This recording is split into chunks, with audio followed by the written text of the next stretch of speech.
The sensible way out of this situation appears to be to more assertively demand strict adherence to international law from all members of the global community, and furthermore to provide concrete assistance to the new, more equitable, multipolar world order that is currently forging its path. A world order in which all nations would possess the right to their own distinct model of growth, to independently, without any external influence, determine their own destiny while preserving their unique culture and cherished traditions. I would like to point out that Russia is truly committed to the ideals of a multipolar world. Our country has always conducted and will continue to conduct a balanced, constructive foreign policy course, one that considers both our national interests and the objective trends of global development. With all partners who are interested in cooperation, we are committed to maintaining truly open and mutually beneficial relationships, deepening our ties in politics, economy, and the humanitarian sphere, and jointly confronting acute challenges and common threats.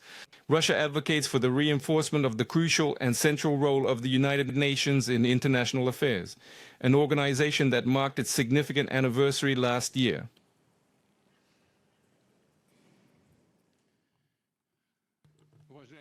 Distinguished ladies and gentlemen, first of all, I would like to warmly welcome you in the Kremlin at the ceremony of the presentation of letters of credence.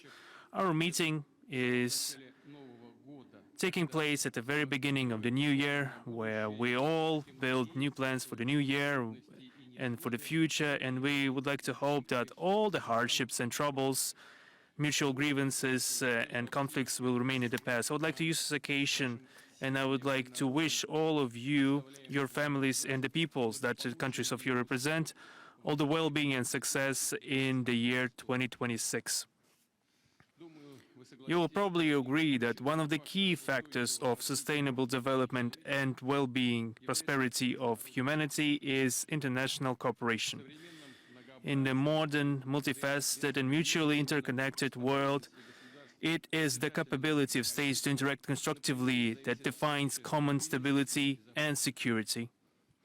And a frank, honest partnership gives us the opportunity to resolve common, even the most difficult challenges. It's no wonder that they say that the peace doesn't come on its own, rather it is built, and every day.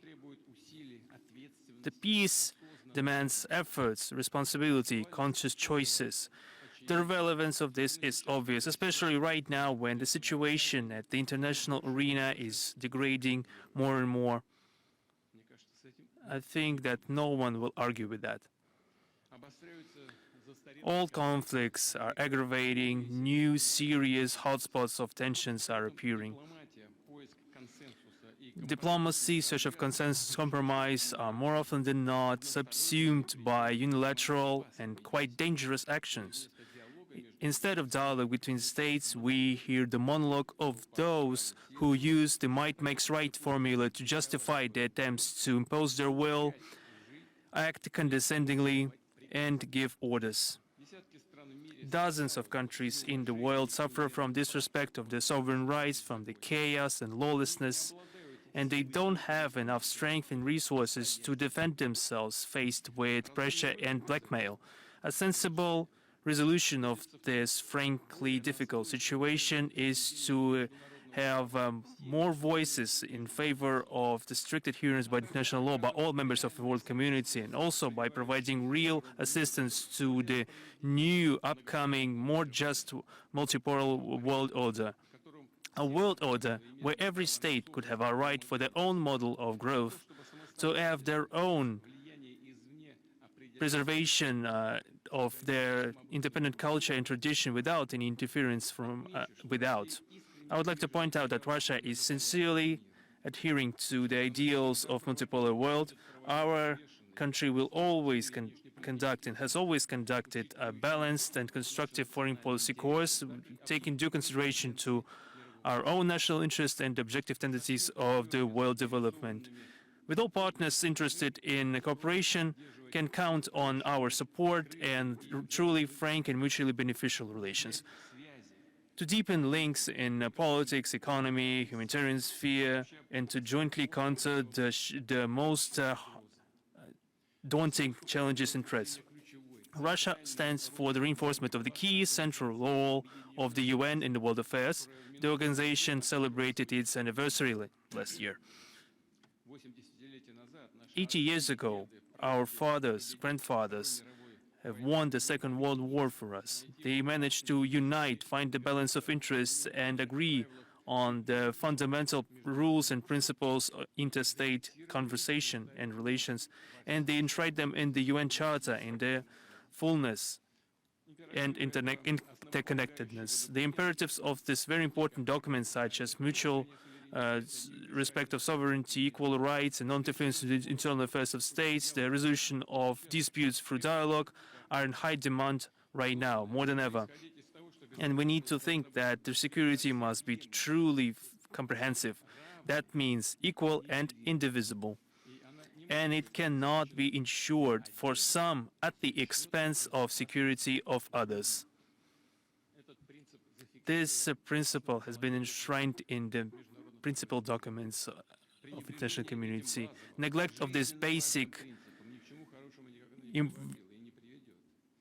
this principle will not lead to anything good. This was shown at the example of the situation of the crisis around Ukraine, which became a direct consequence of the long history of ignoring Russia's interests and a serious effort, conscious effort to multiply threats to our security in the expansion of NATO towards our country, in contrary to the public assurances given to us previously.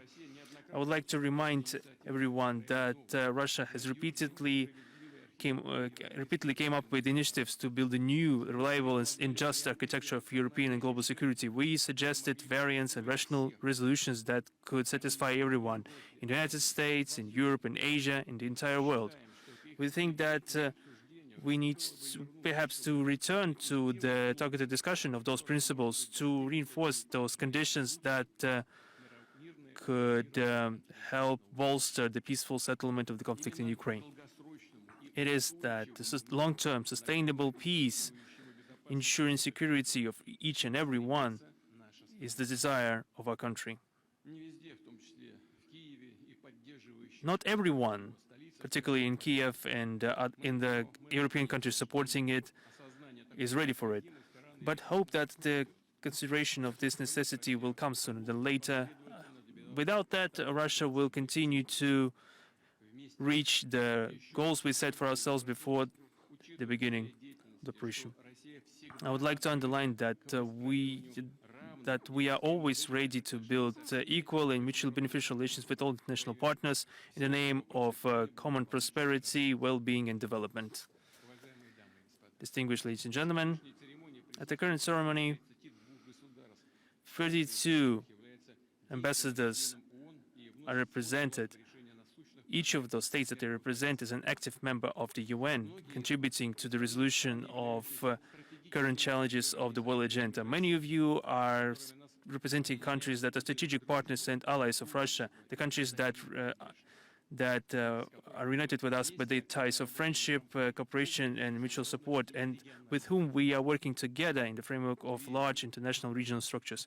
I'm convinced that Ambassador of Brazil will agree that our two countries, who were at the outset of the creation of BRICS, are constructive, like-minded countries when it comes to the forming of the truly just and multipolar world order. The cooperation of Russia and Brazil is developing in a constructive key and is fulfilled with new mutually beneficial projects in different areas. As you know, just yesterday I talked with President Lula da Silva through the telephone. We discussed the situation, and this confirmed our outlooks at the global and regional process are close or are matching. I would like to point out that the real, durable, and friendly relations tie us with the Republic of Cuba. We have always helped and will always continue to help to our Cuban friends. We express solidarity with their efforts to defend their sovereignty and independence. faced with another wave of blackmail and threats. Russian-Cuban cooperation is tested with time and is based on our sympathy of our peoples. We are implementing very important projects in energy, metalworking, transport infrastructure, medicine, and uploading cultural and humanitarian links. I would like to point out that Latin America and Russia have very close and constructive relations. We always respected the states of this region as equal and self-sufficient partners. This concerns fully the countries represented here, such as Colombia, Peru, and Uruguay. I think that you have all the opportunities to have a qualitative increase of trade and investment and commercial links and the cooperation area of healthcare and pharmaceuticals, education, and capacity building when it comes to human resources. In the same spirit of partnership and trust, Russia is intending to have a further reinforcement of our interaction with the states of the Middle East and North Africa. One of the key roles in this region is played by the friendly country of Egypt, with whom we are building the relations of trust based on the Treaty on Comprehensive Strategic Cooperation of 2018. Our countries are implementing important joint projects, including the construction of the El Daba nuclear power plant and creation of the Russian industrial area in the environs of the Suez Canal. In a month, we will celebrate the 100th anniversary of the establishment of diplomatic relations with Saudi Arabia. The bilateral partnership is developing successfully and is of a compound character. We have established close coordination in the format of OPEC+, which truly helps to support the stability of the global oil market. We welcome the decision of the Kingdom of Saudi Arabia to act as a country guest of the upcoming St. Petersburg International Economic Forum. It's important that Saudi Arabia is also planning to accommodate the international musical contest Intervision that was revitalized at Russia's initiative. Our ties to Lebanon and Iraq are traditionally developing in the mutually respectful and positive key. Our country is constantly supporting their unity, sovereignty, independence of those states, and against any foreign interference into internal affairs. We are closely cooperating with Pakistan, a full-fledged member of the Shanghai Cooperation Organization, the largest regional structure in regards to its economical, technological, and human potential. Russian-Pakistan relations are truly friendly and mutually beneficial. Afghanistan is a country observer at the SCO. Russian-Afghan cooperation has recently garnered important positive dynamic. This is helped by the decision taken by Russia last year regarding the official recognition of new authorities of the country. We are sincerely interested in Afghanistan being a united, independent, and peaceful state, free of war, terrorism, and drug trafficking. Our interaction with Sri Lanka, Bangladesh, and the Republic of Maldives is improving quite efficiently. We are successfully improving contacts in the traditional areas such as tourism, fisheries, agriculture, and energy. We are intending to grow our cooperation in other spheres of mutual interest. At the ceremony today, we have a large group of ambassadors of the friendly countries of Africa, Somalia, Gabon, Senegal, Rwanda, Mauritania, Algeria, Ghana, and Namibia.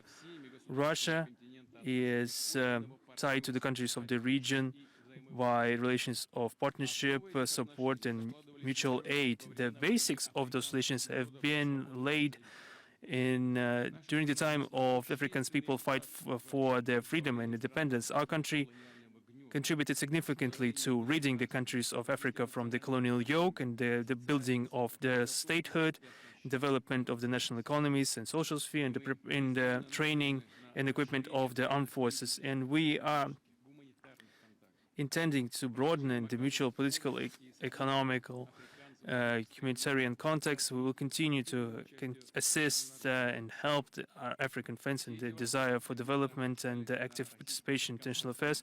All those questions have been discussed in detail at Russian-African summits in Sochi in 2019 and St. Petersburg in 2023, and at the Russia-Africa Partnership Forum in Cairo last month, which was held at the level of Ministers of Foreign Affairs. We are currently working on the holding a third summit of Russia-Africa summit this year.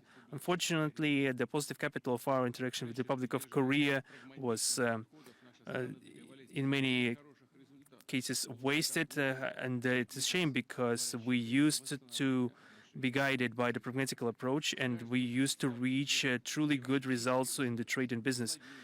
Every European state present here, Slovenia, France, Czech Republic, Portugal, Norway, Sweden, Austria, Switzerland, and Italy, has the experience of deep historical relations with our country. Our relations are full with examples of mutually beneficial partnership and enriching cultural cooperation. The current state of bilateral ties of the aforementioned countries with Russia leave much to be desired. The dialogue and contracts have been decreased to a minimum, not due to any fault of ours, I would like to say.